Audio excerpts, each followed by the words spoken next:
The quieter you become, the more you are able to hear. The Rumi. Hello, and welcome back to Son.Mindfulness. I'm so glad you're here today. We're about to explore something very important, especially as we grow older, maintaining our inner peace. Let me ask you a couple of questions. Have you ever felt like the world around you is simply too much? It can sometimes feel like our emotions are constantly stirred by the opinions and actions of others. Have you ever wondered what you should share and what you should keep to yourself? In today's fast-paced world, we often feel the need to share everything, our thoughts, feelings, and personal stories. But as we grow wiser with age, Buddhism teaches us a valuable lesson. Not everything should be shared. Why is this important? Choosing what we share plays a huge role in maintaining our peace of mind. It helps protect us from unnecessary negativity, and it can bring us closer to the serenity we all seek. At Son.Mindfulness, we dive deep into these teachings to help you live a life of calm and balance. We focus on mindfulness, compassion, and wise action, values that can transform how we relate to the world around us. Before we continue, I invite you to subscribe if you haven't already. Your support helps us create more content that empowers you on your journey to peace. We believe in you, and we're here to support you every step of the way. Let's get started. In this video, we're going to explore 5 things you should never share, according to Buddhist wisdom. By learning to protect certain parts of ourselves, we can preserve the inner peace we've worked so hard to build. Are you ready to learn how to guard your peace like a sacred treasure? Stick with us until the end, and you might just discover the key to living with more tranquility and clarity. Don't forget to hit the subscribe button and share this video with those you care about. May you always remain healthy, peaceful, and happy on your path to a life filled with mindfulness and wisdom. Part 2. 5 things you should never share. 1. Guard your inner peace. Like a sacred temple. Inner peace is not something we can find in the external world. It is not something you can purchase, nor can it be handed to you by others. In Buddhist philosophy, inner peace is something that must be cultivated from within. This peace is the quiet strength that allows us to face the ups and downs of life without being swayed by them. As we grow older, this peace becomes more vital. It helps us to navigate life's challenges with grace and resilience. But how easily is this peace disturbed? A harsh word, a disagreement, or even the opinions of others can disrupt it. Have you ever noticed how a single comment or a small disagreement can ruin your mood for the entire day? Buddhism teaches us to guard our inner peace as we would a sacred temple, for once disturbed, it is not so easily restored. When we share too much about our emotions and inner thoughts, we open ourselves to external influences. Consider how sharing your personal struggles or frustrations might invite judgment, criticism, or even jealousy from others. In today's world, where everyone seems to have an opinion, it's easy to be swayed by others' reactions. But in doing so, we allow our emotional state to be dictated by the whims of others. For instance, when we seek validation or approval from those around us, we may receive it, but we may also receive doubt, criticism, or even negativity. Imagine this scenario. You share a personal struggle with a friend, hoping for sympathy or support, only to be met with criticism. Instead of finding peace or comfort, you are left feeling worse than before, questioning your own worth and judgment. This is an example of how sharing too much can disrupt your inner peace. The more we expose our inner world, the more vulnerable we become to external opinions. To protect your peace, Buddhism encourages detachment from the external world, especially the reactions of others. Example: a friend of mine, let's call him Tom, once shared his struggles at work with a close friend. He had been facing challenges with his colleagues and was feeling overwhelmed. Instead of offering comfort, his friend pointed out every mistake Tom had made, making him feel even more inadequate. For days, Tom couldn't stop thinking about the criticism. His peace was shattered because he had entrusted his emotional well-being to someone who couldn't protect it. Lesson learned: Buddhism teaches that true peace comes from within, not from others. To guard your peace, share kindness, wisdom, and presence with others, but not your emotional turmoil. Protect your inner world as you would protect something sacred, because it is. Now that we've explored how to guard our peace, let's move on to another key aspect: negative thoughts. Thing 2. Your negative thoughts. Buddhism teaches us that our thoughts shape our reality. What we focus on grows. If we constantly focus on negativity, it can cloud our minds and overshadow our peace. But if we choose to nurture positive thoughts, our minds can flourish. As we age, this becomes even more important. Our mental health and peace are inextricably linked to the way we think. Have you ever found yourself trapped in a cycle of negative thoughts? One bad thought leads to another, and before you know it, your entire day feels ruined. Buddhism encourages us to observe our thoughts and be mindful of the impact they have on our lives. If negative thoughts are allowed to take root, they can spread quickly and poison our inner peace. Sharing negative thoughts doesn't just harm you, it also affects those around you. They can heal, but they can also wound. How often have you shared your frustrations with a friend, only to see their mood change? Weighed down by your words? When we complain about life, we unintentionally transfer our negative energy to others. This is why Buddhism places such importance on right speech, to speak only what is true, necessary, and kind. By choosing our words carefully, we can protect both our own peace and the peace of those around us. Example: I once knew a man, George, who was always talking about his complaints. He would express his dissatisfaction with his job, his relationships, and his health. While he felt that sharing these thoughts helped him unload his burden, it had the opposite effect. His friends began to avoid him, unable to bear the constant stream of negativity. They didn't mind offering a sympathetic ear, but George's complaints became so frequent that it started to drain their energy. In this case, his negative thoughts not only harmed his own peace but also affected his relationships.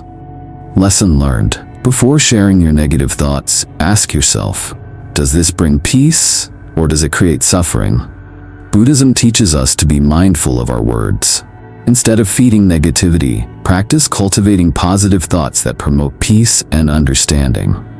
Now that we've looked at negative thoughts, let's move on to another delicate subject: personal vulnerabilities. Thing 3. Your personal vulnerabilities. It's completely natural to seek support when we are vulnerable. When life feels overwhelming, we often turn to others for comfort. But not everyone who listens truly understands. And not everyone who listens has the intention to support. Buddhism teaches us to be selective about who we trust with our vulnerabilities. Not all ears are kind, and not all hearts are pure. When we share our vulnerabilities with the wrong person, it can lead to judgment or exploitation. Some may judge us for our weaknesses, while others may take advantage of our trust. Buddhism encourages us to exercise self-awareness and choose carefully whom we confide in. While sharing personal struggles can bring relief, doing so with the wrong person can cause more harm than good. It is essential to guard our hearts and only share our vulnerabilities with those who will treat them with care and compassion. Example: I once knew a woman, Lila, who confided in a friend about her recent struggles with health. Instead of offering support, the friend spread the details of Lila's personal life to others. The betrayal left Lila feeling exposed and hurt. She had trusted someone who, instead of providing comfort, used her vulnerability as gossip. This is a harsh reminder that not everyone who listens has good intentions. Lesson learned: before opening up to someone, ask yourself, is this person capable of offering compassion, or will sharing this make me vulnerable to harm? Buddhism teaches us to share wisely. The deepest wounds should be entrusted only to those who have the ability to heal them. Let's move on now to explore how our future plans can impact our peace. Thing 4. Your future plans. We all have dreams, don't we? But do you find that sharing your plans with others sometimes brings more pressure than support? Buddhism teaches us that attachment to the future leads to suffering. When we speak too much about our goals, we create external expectations that can lead to unnecessary pressure. While sharing our plans can sometimes invite support, it often opens the door to doubt and skepticism. People may offer unsolicited opinions, or even worse, project their own insecurities onto us. This can cause unnecessary stress and hinder our progress. In the Buddhist tradition, attachment to outcomes is discouraged. Instead, focus on the present and let your actions speak for themselves. When we act without the weight of others' expectations, our journey becomes clearer and more fulfilling. Example: a young woman, Emily, excitedly shared her career aspirations with her friends. Instead of being encouraged, her friends expressed doubts and questioned her abilities. This left Emily feeling unsure of herself and doubting her potential. Had she kept her plans private and worked quietly, she would have had the freedom to pursue her dreams without the weight of others' skepticism. Lesson learned: Buddhism teaches us to work in silence. Let your actions be the measure of your success, not the words you speak. When success comes, it will be sweeter because it was achieved without external pressure. Finally, let's discuss the importance of true kindness, acts of generosity that come from the heart. 5. Your acts of kindness. In a world that often seeks recognition, true kindness remains rare. Buddhism teaches that kindness should be done out of love and compassion, not for the sake of recognition. True acts of kindness come from the heart and are done selflessly. When kindness is performed with the expectation of recognition, it loses its purity. The true joy of giving lies in the act itself, not in the praise or approval we receive. Buddhism encourages us to give without expecting anything in return. Acts of kindness should be an offering to the universe, not a way to gain approval. True generosity is selfless and doesn't require recognition to be meaningful. Example: a man named David once volunteered at a shelter, but he made sure to share his contributions on social media. While he helped many, the recognition he sought left him feeling empty. True kindness is not about receiving applause, but about making a difference in someone's life without seeking anything in return. Lesson learned: Buddhism teaches that the purest acts of kindness are those done silently and selflessly. Do good because it is the right thing to do, not for the praise or recognition it may bring. Now let's reflect on these teachings and how they can guide us in living a more peaceful life. Part 3. Conclusion. As we reflect on the 5 things you should never share, let's quickly revisit the key lessons. 1. Guard your inner peace, like a sacred temple. Protect your emotional world. Don't expose your peace to unnecessary judgments or criticism. Peace is something you create within yourself, and it's essential to guard it like a precious treasure. 2. Your negative thoughts. Remember that your thoughts shape your reality. Negative thoughts not only harm you but can affect those around you.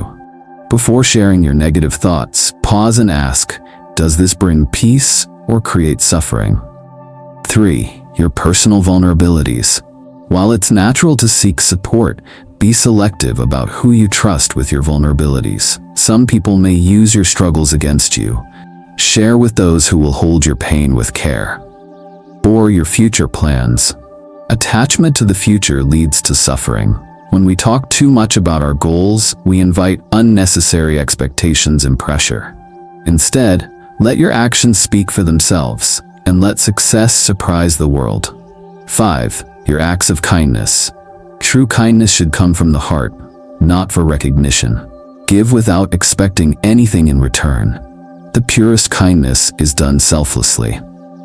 Now that we've discussed these 5 key teachings, I encourage you to apply them in your life. By guarding your inner peace, carefully choosing what you share, and practicing mindfulness, you can create a more peaceful and fulfilling life. Though life will always present challenges, remember that peace is achievable when we are mindful of what we share and whom we share it with. As we age, the importance of maintaining inner peace becomes even more evident. It's easy to be influenced by the world around us, but true strength lies in protecting the peace within. To leave you with a final thought, here is a beautiful Buddhist quote: "Silence is not the absence of sound, but the presence of peace." This profound wisdom reminds us that true peace comes from within, and it can only be maintained by guarding what we share and how we engage with the world. Thank you so much for watching and for being part of the Son.Mindfulness community. Your support means the world to us, and I invite you to share your thoughts in the comments below. Have these teachings resonated with you? Do you have any personal experiences that you'd like to share? If you haven't already, please consider subscribing to Son.Mindfulness. Stay connected for more insights and inspiration on how to live a mindful, peaceful, and fulfilling life. May your journey be filled with peace, mindfulness, and kindness. May you always remain healthy, happy, and blessed with good fortune. Thank you.